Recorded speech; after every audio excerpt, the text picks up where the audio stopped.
মানুষের জীবনে সবচেয়ে বড় যুদ্ধ বাইরে নয়, ভিতরে। শত্রু হতে পারে না কোনো মানুষ, কোনো পরিস্থিতি। শত্রু হয় নিজের মন, নিজের সন্দেহ, নিজের দুর্বলতা, নিজের ভয়। ভগবদ্ গীতার প্রথম অধ্যায়েই অর্জুন ভেঙে পড়েছিল। সমস্যা ছিল না যুদ্ধ, সমস্যা ছিল মন। শ্রীকৃষ্ণ তাই প্রথমেই বলেন, মন নিয়ন্ত্রণই মানুষের সবচেয়ে বড় সাধনা। মন শক্তিশালী হলে মানুষ সব করতে পারে, আর মন দুর্বল হলে ছোট সমস্যা পাহাড় হয়ে দাঁড়ায়। চলুন দেখি গীতা কিভাবে আমাদের মনকে শক্তিশালী করতে শেখায়। 1. মনকে নিজের বন্ধু বানাও, শত্রু নয়। গীতায় কৃষ্ণ বলেন, মনশ্চন্নে গৃহীত তু বর্ধতে শুভ সংঘতাম। অর্থ, অনিয়ন্ত্রিত মন মানুষের শত্রু হয়ে যায়। অনেকেই ভাবে আমার জীবনে সমস্যা অন্যের কারণে। আসলে সমস্যা 80% আসে মনের ভিতর থেকে। অযথা চিন্তা, সন্দেহ, ভয়, অপরাধবোধ, আত্মবিশ্বাসের অভাব, নেতিবাচক ভাবনা। গীতা বলে, যদি মনকে নিয়ন্ত্রণ করতে শেখো, সে তোমার বন্ধু হয়ে সম্পদ দেবে। আর যদি নিয়ন্ত্রণ না করতে পারো, সেই হবে তোমার ধ্বংস। মনের শক্তি বাড়ানোর প্রথম ধাপ, মনকে দেখো, মনকে বোঝো, মনকে পরিচালনা করো। 2. স্থিরতা মানসিক শক্তির মূল। গীতায় কৃষ্ণ অর্জুনকে বলেন, স্থিতপ্রজ্ঞ পুরুষই জগতে সবচেয়ে শক্তিশালী। স্থিতপ্রজ্ঞ মানে যে মানুষ পরিস্থিতি দেখে নয়, পরিস্থিতির ওপর দাঁড়িয়ে থাকে, যে সুখে উল্লাসে ভেসে যায় না, দুঃখে ভেঙে পড়ে না। মনকে শক্তিশালী করতে হলে 3টে স্থিরতা চাই। ক. ভাবনার স্থিরতা। অনেক ভাবলে মন দুর্বল হয়, কম ভাবলে মন শক্তিশালী হয়। খ. সিদ্ধান্তে স্থিরতা। বারবার সিদ্ধান্ত বদলালে মন ভেঙে যায়। গ. আচরণে স্থিরতা। আজ কাজ করলে কাল না করলে চলবে না। নিয়ম মানলে মন শক্তিশালী হয়। গীতা শেখায়, যার মন স্থির তাকেই দুঃখ স্পর্শ করতে পারে না। 3. অতিরিক্ত ভাবনা ছেড়ে বর্তমানে ফোকাস করো। গীতার বড় শিক্ষা, অতীতে দুঃখ, ভবিষ্যতে ভয়। শান্তি আছে শুধু বর্তমানে। আজকের মানুষের দুশ্চিন্তা কেন? কারণ অতীতের ভুল মনে করে কাঁদে, ভবিষ্যতের ভয় মনে করে বিচলিত হয়, বর্তমানকে ভুলে যায়। গীতা বলে, বর্তমান মুহূর্তই তোমার ক্ষমতা, তোমার শক্তি।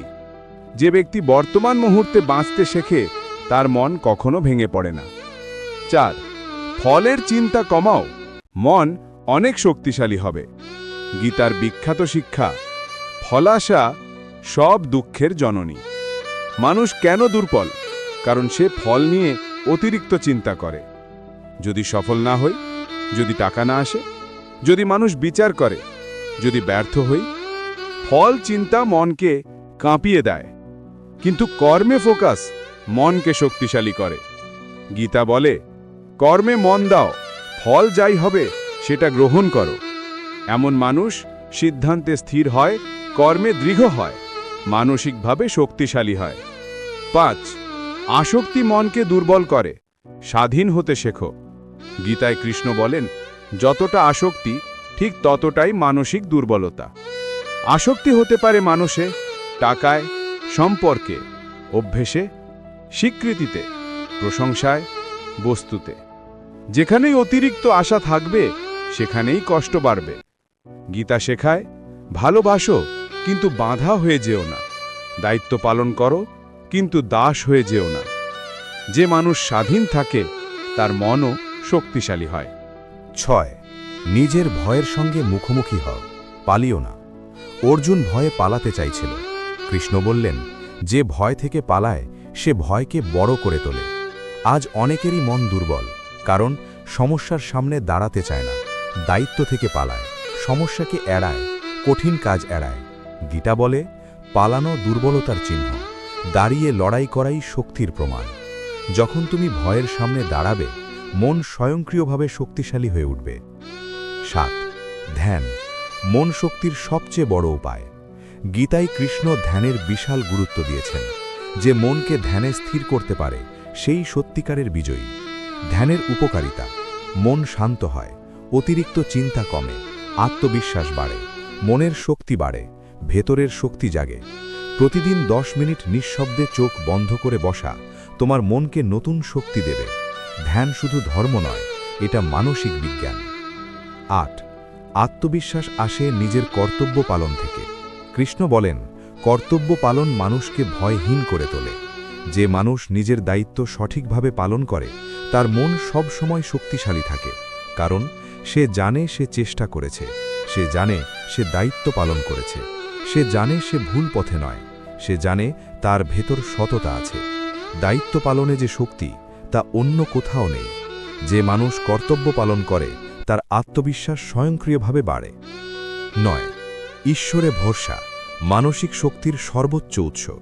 গীতায় কৃষ্ণ বারবার বলেছেন, মামেকং শরণং ব্রজ, আমার আশ্রয়ে এসো। ঈশ্বরে ভরসা মানে দুর্বলতা নয়, এটা মানসিক শক্তি। বিশ্বাস মানুষকে সাহসী করে, শান্ত করে, সিদ্ধান্ত নিতে সাহায্য করে, ভয় দূর করে, আশা যোগায়। যে ব্যক্তি ভাবে আমি একা নই, কৃষ্ণ আমার সঙ্গে আছেন, তার মন কখনো একেবারে ভেঙে পড়ে না। 10. নিজের দুর্বলতা স্বীকার করো, কিন্তু সেখানে আটকে থেকো না। অর্জুন কেঁদেছিল, স্বীকার করেছিল, আমি পারছি না। সেখান থেকেই কৃষ্ণ তাকে উন্নত হতে সাহায্য করেছিলেন। গীতা বলে, দুর্বলতা স্বীকার করা শক্তির শুরু, কিন্তু দুর্বলতায় আটকে থাকা পতনের শুরু। নিজের ভুল, ভয়, সীমাবদ্ধতা স্বীকার করো, তারপর এগিয়ে যাও। এটাই মানসিক শক্তির বাস্তব রূপ। উপসংহার: ভগবদ্গীতা মনকে কি শেখায়? ভগবদ্গীতা বলে, মন শক্তিশালী করতে চাইলে মনকে সঠিক পথে পরিচালিত করো, ধ্যান করো, বর্তমান মুহূর্তে বাঁচো, ফল চিন্তা কমাও, আসক্তি ছাড়ো, ভয়ের সামনে দাঁড়াও, কর্তব্য পালন করো, ঈশ্বরে ভরসা রাখো। শক্তি কখনো বাইরে থেকে আসে না, শক্তি সবসময় ভেতর থেকে জন্মায়। গীতা শুধু ধর্মগ্রন্থ নয়, এটা মানুষের মনের বিজ্ঞান। যে এই শিক্ষাকে নিজের জীবনে গ্রহণ করতে পারে তার মন অটল হয়, স্থির হয়, অদম্য হয়। প্লিজ সাবস্ক্রাইব করুন, কারণ এখান থেকে আপনি প্রতিদিন কিছু নতুন শিখবেন।